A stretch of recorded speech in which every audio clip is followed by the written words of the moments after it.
Good morning, everyone. I'm Ted Kirsch, president of AFT Pennsylvania. And on behalf of our 61 affiliates, AFT affiliates, welcome to our state. James Carville once described Pennsylvania, and I'm quoting, Philadelphia and Pittsburgh with Alabama in between.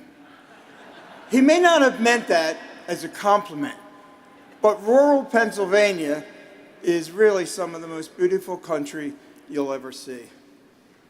I've lived my entire life in Pennsylvania. I was born into the labor movement. My father was a UAW organizer, and my mother was a founder of the Bookbinders Union. As a kid, I would sit on the floor listening to family members talk about labor issues. So I know the importance of sticking with our union.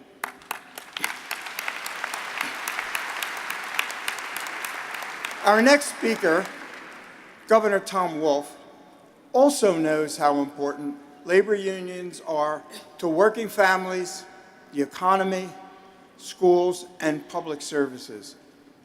I knew I liked Tom the first time we met, when he was running for governor. I could tell immediately that he was a good person, warm, friendly, and approachable. He didn't give me the hard sell to support him as a candidate. He listened to what I had to say.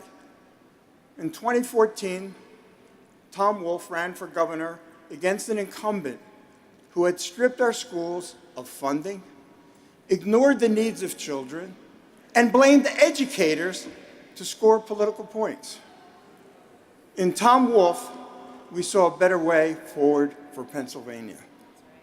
Tom Wolf was with us on our issues. AFT Pennsylvania members worked enthusiastically to elect him. And when he won, we won too.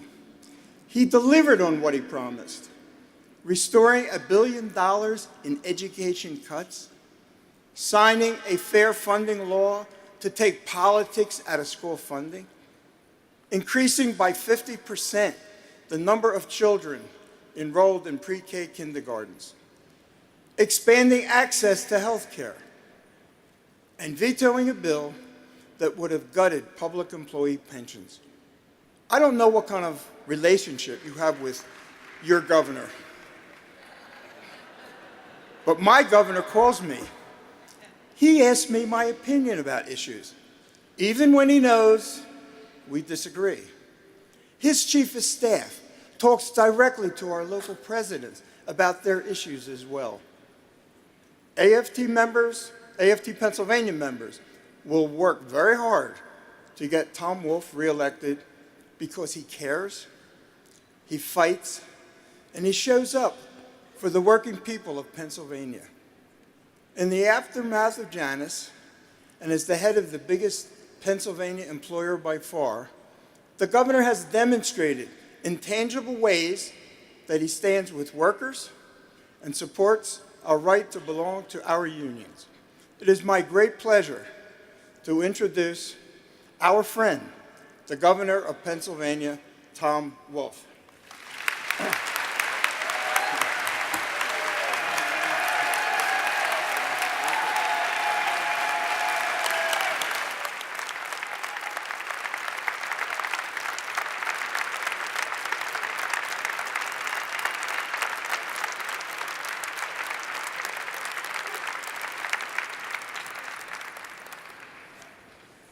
Thank you very much. Thanks for that welcome, and thanks, Ted, for that introduction. We were talking backstage. I said, now say nice things.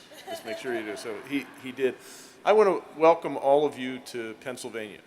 This is a really big deal for all of us in the Commonwealth to have you here and to do what you do for all of us day in, day out. Yesterday here in Pennsylvania, I had the privilege of actually doing something that had some historic value. In Pennsylvania, we have, and I guess every state does, have a rainy day fund. That's basically our equity. Well, that had been drawn down over the years, and we really hadn't put any money into that rainy day fund for over a decade. And yesterday I gave a check to the treasurer of Pennsylvania, a small check, $22 million. Well,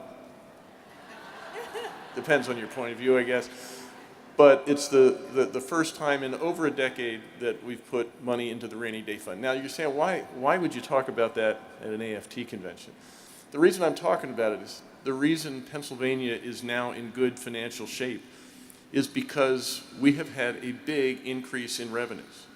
And the big increase in revenues has come because we have invested in education.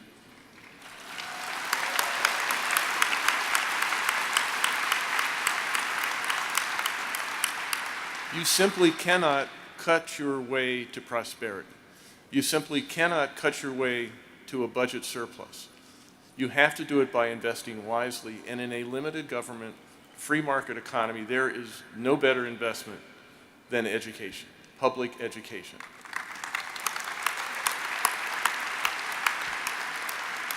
So I want to thank you for doing what you do every day, because what you do as teachers, by helping me make sure we have an educated population, that we have an educated workforce, to help me make sure that we can do the things we need to do. We can afford to do those things because you do what you do, and that is really important. So thank you for doing that. Now let me just say something about how you do what you do. My mother was a public school teacher.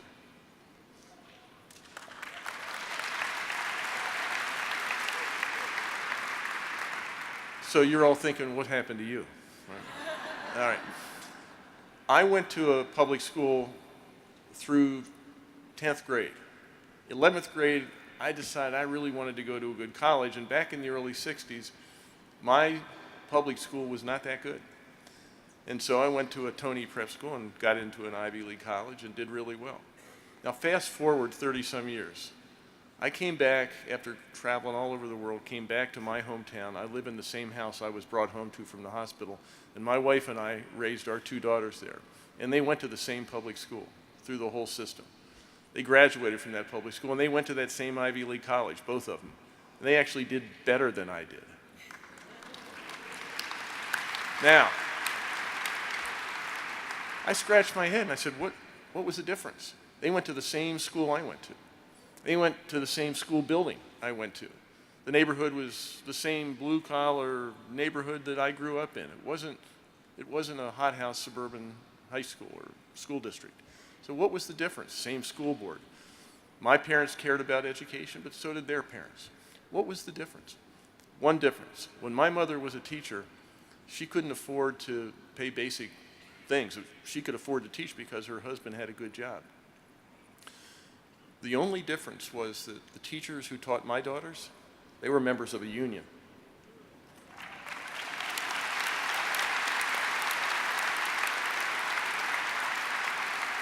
And I think all of us have to recognize that that union membership meant that they had somebody, they had a group that my mother didn't have, someone who would stand up for them and say, you need to get a fair family-sustaining wage. You need to have a workplace that is safe, a workplace that you want to come to work to. They needed that union, and they had it. My mother didn't, and it made all the difference in the world, not just to those teachers. It made a difference to my family, to my daughters, to my community, to my state, to my nation.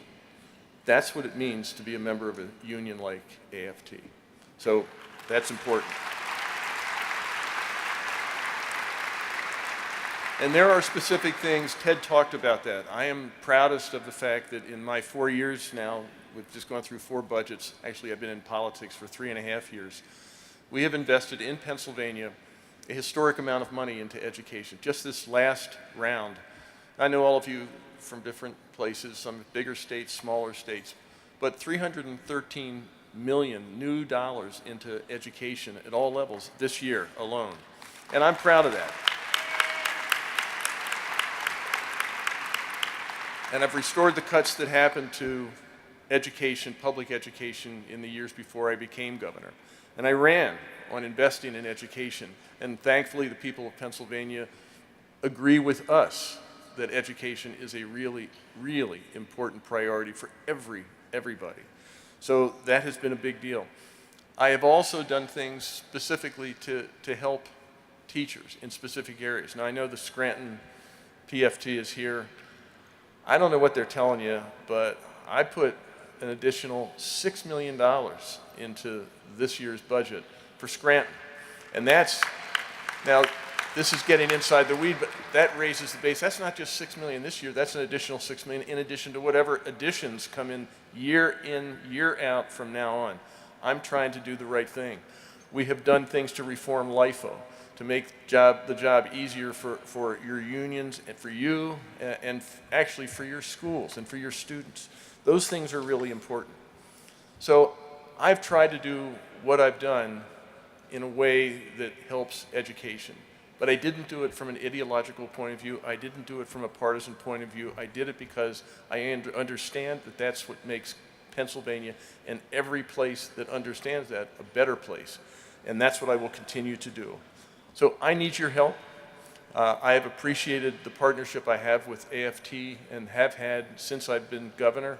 And it is not just calling, I do this, I call for contributions, but I mean, in addition to that, it's being able to pick up the phone and say, what do you think about this? I mean, Ted talked about the ability on his part to pick up the phone and talk to me or anybody in my administration about a problem that they have. But I also feel free to pick up the phone and say, what should we be doing in this situation? That's really important.